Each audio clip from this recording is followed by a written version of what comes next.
आप कैसे एक इसी पोल्ट्री फार्म बना के हर महीने लाखों में कमा सकते हो। मतलब मेरे जैसे ग्रेजुएट स्टूडेंट काफ़ी ज़्यादा इस वाले फील्ड में जंप कर रहे हैं और काफ़ी ज़्यादा अच्छा खासा इनकम भी कर रहे हैं। तो आज के वीडियो में मैं आपको बताऊंगा कि आप एक 15,000 कैपेसिटी का इसी पोल्ट्री फार्म कैसे बना सकते हो। उसके डिटेल प्रोजेक्ट रिपोर्ट के बारे में हम लोग बात करेंगे। बैंक लोन लेने के टाइम में क्या क्या चीज़ों का आपको ध्यान रखना है उसके बारे में आपको बताऊंगा।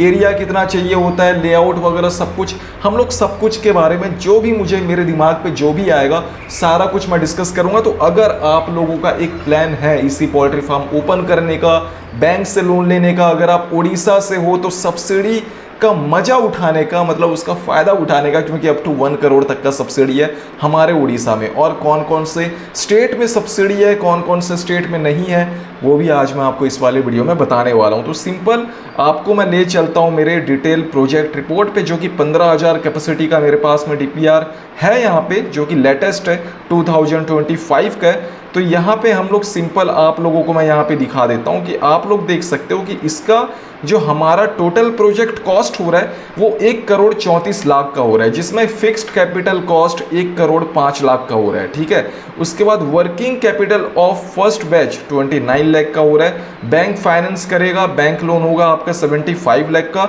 59 लाख आपको खुद से लगाना पड़ेगा। एज्यूम रेट ऑफ इंटरेस्ट अभी 10% है, जो कि मैं जो पहले आपको जो मैं डीपीआर शो करता था वहाँ पे सारे डीपीआर में आप लोगों ने ध्यान दिया होगा कि 11% का रेट ऑफ इंटरेस्ट था, पर अभी 2025 का रेट ऑफ इंटरेस्ट 10 दिखा रहा है। आप बैंक में बेटर होगा कि आप बैंक में जाके आप सवाल करो, पूछ लो, एक बार क्लियर हो जाओ कि यार आपको कितने में इंटरेस्ट रेट आपको मिल पाएगा। ठीक है, उसके बाद में सब्सिडी एलिजिबिलिटी आप लोग देख सकते हो 50% है। किसको 50% है, किसको 40% है, उसका भी वीडियो मैंने बना के डाला हुआ है, आप लोग जाके देख लेना। और उसके बाद रीपेमेंट टर्म आप लोग यहाँ पे देख सकते हो। उसके बाद average annual net profit 27 lakh का दिखा रहा है। इसका पूरा का पूरा कैलकुलेशन इस वाले डीपीआर में आपको देखने को मिल जाएगा। डीपीआर बस एक एजम्पशन होता है, एक एस्टिमेशन होता है। ठीक है, मतलब ये आपको ये जो यहाँ पे डाटा शो कर रहा है वो मे भी प्रैक्टिकली जब आप इस फील्ड में कूदो तो मे भी ना हो। और बैंक लोन के बारे में अगर मैं बात बता दूँ आपको, तो बैंक लोन में बहुत लोगों का ये प्रॉब्लम हो रहा है कि उनका जो घरबारी जो कन्वर्सन नहीं हो रहा है, उसके बारे में मैं बता देता हूँ आपको थोड़ा आगे बढ़ने के पहले। तो आप लोग पीएनबी में जाओ, बात करो, या बैंक ऑफ बड़ौदा में, कुछ ऐसे बैंक है, काफ़ी लोग क्या हो रहे हैं कि जिनके जिस बैंक पे अकाउंट है उसी बैंक पे वो जाना चाह रहा है, रिलेशन देख रहा है, और जहाँ से वो पहले से अपना ट्रांजैक्शन करते आ रहे हैं उसी बैंक पे वो जा रहे हैं। पर इस वाले फील्ड पे ऐसा बिल्कुल भी मत करना, क्योंकि खाता खुलवाने में बैंकों में ज़्यादा टाइम नहीं लगते। जो बैंक के पॉलिसी आपके पोल्ट्री फार्म के रिगार्डिंग अच्छे हैं उसी बैंक पे जाओ आप, जैसे पीएनबी हो गया, बैंक ऑफ इंडिया हो गया, बैंक ऑफ बड़ौदा हो गया, इस वाले आप बैंकों पे जाओ। और मतलब आपका एक्सिस बैंक, एचडीएफसी, इस बैंकों से आपको बिल्कुल भी नहीं करवाना है अपना लोन।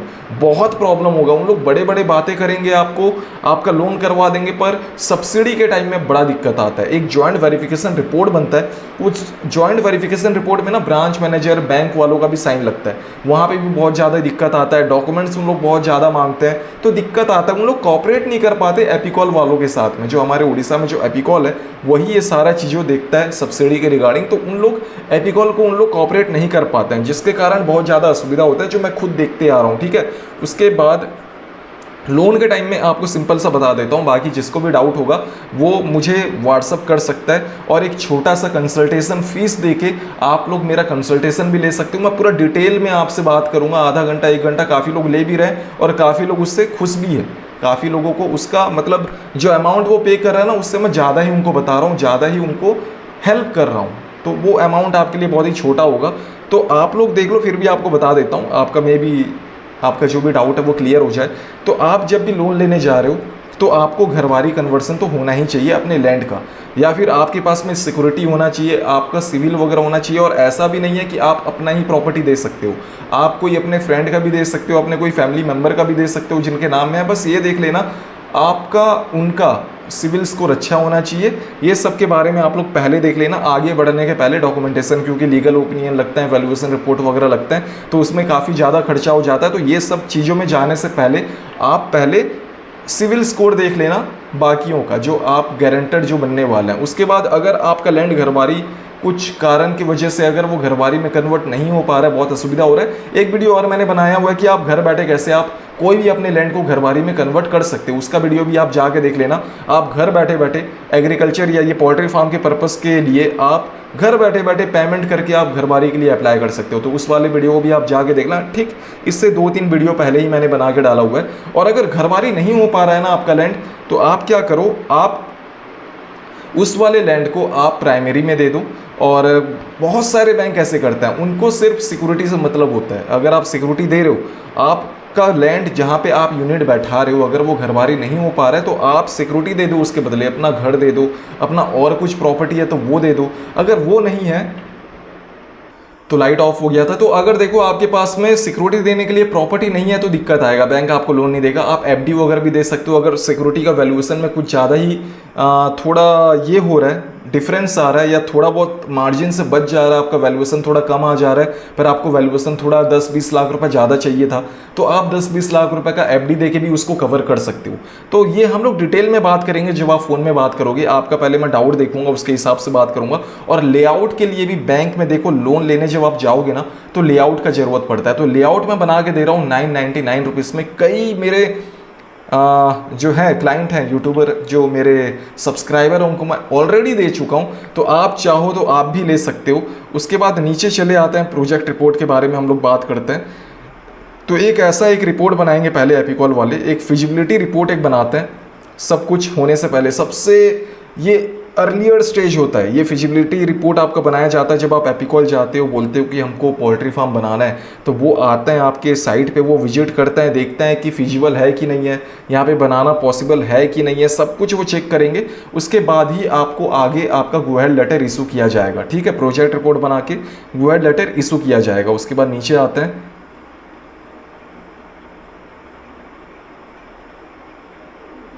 यहाँ पे लिखा हुआ एडवांटेज, ईसी पोल्ट्री फार्म का क्या एडवांटेज है, ओपन पोल्ट्री फार्म का क्या एडवांटेज है, उसका मैंने ऑलरेडी आपको डीपीआर दिखा के वीडियो मैंने बना के डाला हुआ है कि ओपन पोल्ट्री फार्म में बस इतना ही बेनिफिट होता है कि आपको एक तो कैपिटल आपको कम लगता है, ज़्यादा का आपको लोन लेना नहीं पड़ता। पर हाँ, डिसएडवांटेज ये होता है कि आपको एरिया वहाँ पर ज़्यादा लगता है और मोर्टेलिटी रेट वहाँ पर बढ़ जाता है। क्योंकि जो हिसाब का हमारा वेदर अभी चेंज हो रहा है, कभी गर्मी में बारिश हो रहा है, गर्मी अचानक से बढ़ जा रहा है, वहाँ पे बहुत दिक्कत आता है और लॉस वहाँ पे बहुत ज़्यादा होने का चांस है। इसी पोल्ट्री फार्म में ये सब चीज़ों का चांसेस थोड़ा कम जाता है, इनकम आपका बढ़ जाता है और आपका मोर्टेलिटी रेट आपका कम जाता है और कन्वर्सन रेट यहाँ पे ज़्यादा अच्छा रहता है। ठीक है, और लेबर भी आपको बहुत ही ना के बराबर चाहिए, 2-3 लेबर आप रख लोगे तो काम आपका आसान हो जाएगा। उसके बाद में ये कुछ ऐसा दिखता है आपका प्रोजेक्टेड ईसी फार्म डिज़ाइन है ये कुछ। और नीचे आपको दिखा देता हूँ, ये कुछ फ़ोटो है, ये कुछ आपका एग्जॉस्ट फैन है। ठीक है, उसके बाद में ये सब आप लोग देख लेना, ये सब आप पढ़ लेना। उसके बाद यहाँ पे लिखा हुआ है कि इंक्रीज इन सेलिंग, ये सब आपका एजम्पशन है कि कितना आपका वैल्यू बढ़ सकता है हर साल। तो ये सब यहाँ पे रेट ऑफ इंटरेस्ट, ये सब आपका यहाँ पे वर्क कैपिटल रिक्वायर्ड, ये सब यहाँ पे लिखा हुआ है। तो ये सब चीज़ों को हम लोग हटा देते हैं। इस वाले पार्ट में आ जाते हैं कि देखो अभी के टाइम में क्या हो गया, पहले 0.75 लगता था एपिकॉल के सर्कुलर के हिसाब से, अभी क्या हो गया लेटेस्ट वाले में आपको एक बर्ड के पीछे 0.8 स्क्वायर फीट आपको चाहिए होता है। और अगर आप ओपन पोल्ट्री फार्म ओपन करना चाहोगे तो 1.5 स्क्वायर फीट तक आपको चाहिए होता है एरिया, एक चिक्स को आपको बड़ा करने में। ठीक है, तो ये एक एडवांटेज होता है इसी पोल्ट्री फार्म का, आपको 0.8 स्क्वायर फीट आपको सिर्फ लगता है एक चिक्स को बड़ा करने में। तो उसके हिसाब से आपको देखो यहाँ पे 300 इंटू 43, 300 बाय 43 फीट का आपका ये पोल्ट्री फार्म है जो कि 15,000 यूनिट का है। और इनको भी मैंने अपना लेआउट मैंने दिया हुआ है इनको लोन पर्पस के लिए। ठीक है, तो आप देख लो टोटल एरिया हो रहा है 12,900 स्क्वायर फीट, पर स्क्वायर फीट रेट है 450 रुपये पर स्क्वायर फीट। ठीक है, और इस पे आपका कोई भी आपका इक्विपमेंट्स वगैरह नहीं आएंगे। सारे लोग मुझे सवाल करते हैं कि इक्विपमेंट्स आएंगे नहीं आएंगे, इस पे नहीं आते, इस पे सिर्फ यहाँ पे लिखा हुआ है सिविल कंस्ट्रक्शन। ठीक है, उसके बाद का बाकी सब चीज़ें यहाँ पे अलग से जाएगा। ठीक है, ये सब इक्विपमेंट्स में यहाँ पे आ जाएगा, कॉस्ट ऑफ पोल्ट्री इक्विपमेंट्स यहाँ पे आ जाएगा 15,000 यूनिट के लिए 152 रुपये के हिसाब से आपका 23,10,000 यहाँ पे हो रहा है। उसके बाद में देख लो आप, जब आप बोलते हो कि यार हमारे लिए एक लेआउट बना दो इतना बाय इतने का, आप मुझे अपना डीपीआर देते हो, अपना आरओआर देते हो, पर उसके साथ आप सिर्फ यही बोलते हो कि मुझे सिर्फ शेड का बना दो। पर ऐसा नहीं है, आपको मैं वही रेट पे 999 रुपीज़ में ही आपको ब्रॉयलर शेड का भी बना के दूंगा, आपको स्टोर रूम का भी बना के दूंगा, ऑफिस का भी बना के दूंगा, लेबर शेड का भी बना के दूंगा, जो एक लोन पर्पज़ के लिए, मैं पहले बता देता हूँ, लोन पर्पज़ के लिए। नहीं तो इतने कम में तो आपको ऑल ओवर इंडिया में कोई नहीं देने वाला कि 999 रुपीज़ में आपको कोई भी नक्शा कोई भी नहीं देने वाला। तो ये आपका लोन हो जाएगा इससे, ठीक है। लोन पर्पज़ के लिए आपका रिक्वायरमेंट इसमें पूरा हो जाएगा बहुत ही कम प्राइस पे। उस नक्शे को आप अपने बैंक के इंजीनियर को आप दे दीजिए, वो आपको एस्टिमेट बना के दे देगा। उसके बाद यहाँ पे देख लो वाटर सप्लाई का खर्चा, इलेक्ट्रिफिकेशन का, इसको आप पॉज करके पढ़ लो, सबसे बेस्ट है। इंश्योरेंस का हो गया, डीपीआर प्रिपरेशन का 23,000 रुपये लग जाता है आपका खर्चा। बहुत जने मुझे मैसेज करते हैं कि आप डीपीआर बना दो, इतना आसान नहीं है डीपीआर बनाना, एडिट वाला काम नहीं होता है। तो आप एक वैलिड सीए से ही अपना डीपीआर बनाइए, 23,000 रुपये का खर्चा पड़ जाता है। मैं क्या 999 रुपीज़ में आपको डीपीआर बना के नहीं दे सकता। तो ये थोड़ा कॉमन सेंस आप लोग लगाइए, बहुत जने मैसेज करते हैं। और ये सब आप लोग देख लो। और प्रोमोटर कंट्रीब्यूशन यहाँ पे आप लोग देख लो, इतना है जो कि हमारा जो जिनका पोल्ट्री फार्म है ये लगा रहा है, और ये टोटल लोन अमाउंट है जो बैंक से आपको मिल रहा है। तो इतना आपका तो प्रोजेक्ट रिपोर्ट आपका लग जाएगा। इससे ऊपर भी होता है, ऊपर नीचे होते रहते हैं, खर्चे बढ़ते हैं, इतना भी याद रखना। और ये डेप्रिसिएशन होता है, ये सारा कुछ। और चिक्स कॉस्ट ये आप लोग देख लो, ये सब आपका 15,000 यूनिट के हिसाब से आपका फीड का कॉस्ट हो गया, मेडिसिन एंड वैक्सीन का कॉस्ट हो गया, फ्यूल का चार्जेस कितना लग जाएगा आपका, ये सब कुछ का डिटेल यहाँ पे दिया गया है। और कितना 2 लेबर ही खाली इन्होंने काउंट किया हुआ है अपने प्रोजेक्ट रिपोर्ट पे, सिर्फ एक सेमी स्किल्ड और एक अनस्किल्ड, ये दोनों। बाकी आप ज़्यादा रखो तो बेटर होगा, क्योंकि लाइट वाइट कभी कभी बंद हो जाता है, काफ़ी प्रॉब्लम आता है अगर आप प्रैक्टिकली इस वाले फील्ड पे उतरोगे तो। उसके बाद में ये देख लो आप लोग, क्वांटिटी पर एनम, इतना क्वांटिटी आपका निकल रहा है। उसके बाद रेट यहाँ पे लिखा गया है, उसके बाद टोटल यहाँ पे लिखा गया है, sale of manure, sale of gunny bag, तो इतने का आपका टोटल आपका प्रॉफिट हो रहा है। तो आप लोग देख सकते हो कि यहाँ पे क्या क्या चीज़ें आपका प्रोजेक्ट रिपोर्ट में बहुत कुछ आपका यहाँ पे आपको देखने को मिल जाएगा। और ये अगर आपको चाहिए तो आप मुझे व्हाट्सअप कर सकते हो। और इसका लेने का एक तरीका बता दूँ, तो आप जब भी मेरे यूट्यूब चैनल को ओपन करते हो, जैसे मैं आपको दिखा दूं, या छोड़ो आप जब भी मेरे YouTube चैनल को ओपन करते हो, साइड में देखना एक ज्वाइन का बटन आएगा, ज्वाइन हो जाना। ज्वाइन होने के बाद आप मुझे मैसेज करो, स्क्रीनशॉट भेजो, मैं आपको डीपीआर दे दूंगा, आपको इस वाला डीपीआर भी दे दूंगा। आगे इन फ्यूचर जो भी मैं वीडियो बनाऊंगा उसका भी जो भी डॉक्यूमेंट्स आपको चाहिए होगा मैं आपको प्रोवाइड करता रहूँगा। पर लेआउट के लिए आपको अलग से पे करना पड़ेगा 999 रुपीज़, ये आपको ध्यान रखना है। वो आपका ज्वाइन हो जाने के बाद भी वो आपको मैं फ्री में नहीं देने वाला। हाँ, आपको एक ड्राफ्ट फाइल में ज़रूर दे दूंगा, पर एक्यूरेट आपके लिए बना के मैं नहीं दूंगा, क्योंकि टाइम बहुत ज़्यादा लगता है। बाकी ये सब चीज़ें हैं वो आप लोग देख लेना, ग्रॉस प्रॉफिट, डेप्रिसिएशन, ये सब, ये सारा कुछ आप लोग इसको लोगे, उसको स्टेप वाइज आप देखोगे तभी आपको समझ में आएगा, वरना वीडियो बहुत ज़्यादा लंबा हो जाएगा। तो आज के वीडियोस पे यही था कि 15,000 कैपेसिटी का इसी पोल्ट्री फार्म बनाने में कितना का खर्चा आ जाएगा वो आप लोगों ने देख लिया। सिविल कंस्ट्रक्शन 450 रुपीज़ का आपका वहाँ पे खर्चा हो जाएगा।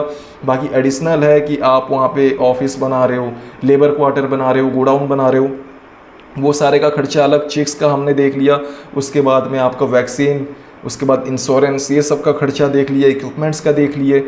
उसके बाद सब्सिडी आप लोग देख लिए कि अगर कोई फीमेल के नाम से बना रहे हो तो 50% है, अगर मेल के नाम से बना रहे हो तो 40% है। पर वहाँ भी एक ये है कि आप मेल हो उसके बाद भी आप 50% क्लेम कर सकते हो, उसके लिए आपको मेरा वीडियो देखना पड़ेगा, इससे पहले वाला सब्सिडी के ऊपर जो मैंने बनाया हुआ है।